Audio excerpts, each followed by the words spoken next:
এই তীব্র যানজটের একটাই কারণ, আপনি দেখেন অটোরিক্সা মানে এদিক ওদিক, মানে ওদের কোনো চলাচলের কোনো ঠিকানা নাই। ওরা যে কোন দিকে যাবে, মানে ওদের কি অবস্থা দেখেন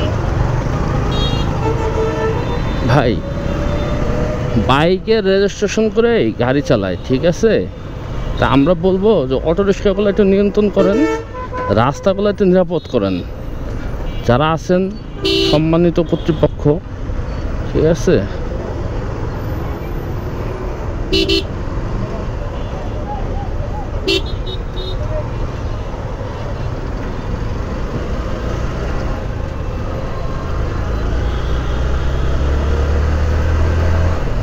দেখেন কি বলবেন আপনি, কয়জনকে বলবেন? মানে এরা সুযোগ পেয়ে গেছে, এদেরকে কেউ এখন কিছু বলে না।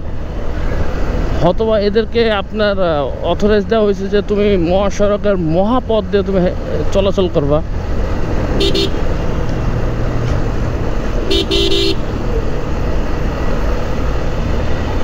ভাই আসলে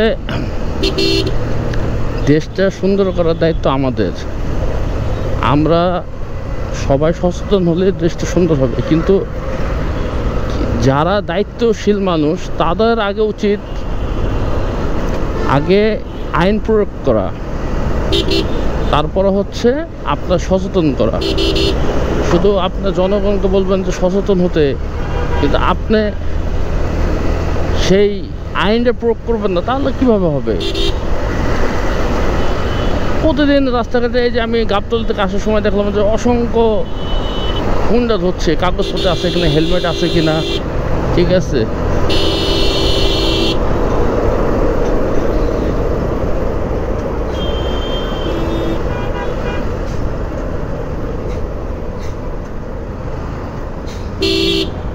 গাড়ি দাঁড় করে রেখে দিচ্ছে।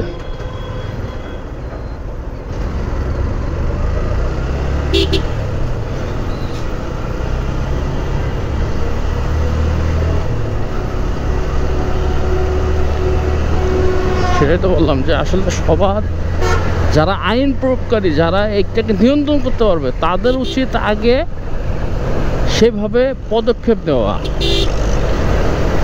তারা পদক্ষেপ নেওয়ার পরেই ওরা সাহস পাবে না। কেন ওরা মেন রাস্তা ওঠে কীভাবে, মহাসড়কে কীভাবে ওঠে, এটা তো আমার মাথায় আসে না, ঠিক আছে।